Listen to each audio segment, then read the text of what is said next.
Que l'étranger qui s'attache à l'Éternel ne dise pas: «L'Éternel me séparera de son peuple», et que l'eunuque ne dise pas: «Voici, je suis un arbre sec», car ainsi parle l'Éternel. Aux eunuques qui garderont mes sabbats, qui choisiront ce qui m'est agréable, et qui persévéreront dans mon alliance, je leur donnerai dans ma maison et dans mes murs une place et un nom préférable à des fils et à des filles. Je leur donnerai un nom éternel qui ne périra pas. Et les étrangers qui s'attacheront à l'Éternel pour le servir, pour aimer le nom de l'Éternel, pour être ses serviteurs, tous ceux qui garderont le sabbat pour ne point le profaner, et qui persévéreront dans mon alliance, je les amènerai sur ma montagne sainte, et je les réjouirai dans ma maison de prière. Leurs holocaustes et leurs sacrifices seront agréés sur mon autel, car ma maison sera appelée une maison de prière pour tous les peuples. Le Seigneur, l'Éternel parle, lui qui rassemble les exilés d'Israël. Je réunirai d'autres peuples à lui, aux siens déjà rassemblés. Vous toutes bêtes des champs, venez pour manger, vous toutes bêtes de la forêt. Ésaïe 56, 3, 9. Les gens de toutes les classes sont accueillis avec leur handicap dans la maison de Dieu.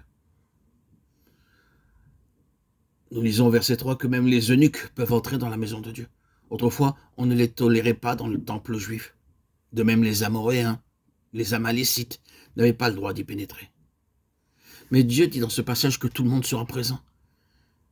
Qui que vous soyez, quels qu'aient pu être vos manquements, vos fautes ou vos handicaps, quel que soit votre pays, votre famille ou votre mode de vie, que vous soyez illettré ou instruit, riche ou pauvre, civilisé ou non, vous êtes tous acceptés dans la maison de Dieu sans exception. Tous peuvent avoir le même privilège. Les péchés pardonnés et peuvent devenir les membres de la maison de Dieu.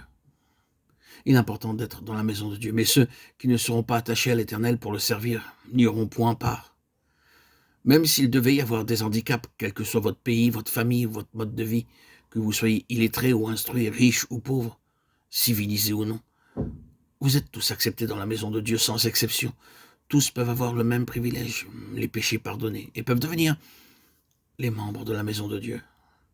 Il est important d'être dans la maison de Dieu, mais ceux qui ne seront pas attachés à l'Éternel pour le servir n'y auront point part. Même s'il devait y avoir des handicaps à cause de péchés passés et que l'on soit entièrement ruiné par l'habitude du péché, on peut cependant être transformé, entrer dans la maison de Dieu et devenir utile. Il nous est dit d'Onésime qu'il est devenu utile à Paul, Philémon, versets 10 et 13. Paul séjournait dans la maison de Philémon et ce jeune homme, Onésime, y était esclave. Selon toute vraisemblance, Onésime avait dû voler une forte somme d'argent ou des objets de valeur car il quitta cette maison avec son butin pour se rendre à Rome. C'était une ville très éloignée et il lui fallait beaucoup d'argent pour s'y rendre. À cette époque, Paul était en prison à Rome pour la cause de l'évangile et il vivait dans une maison louée.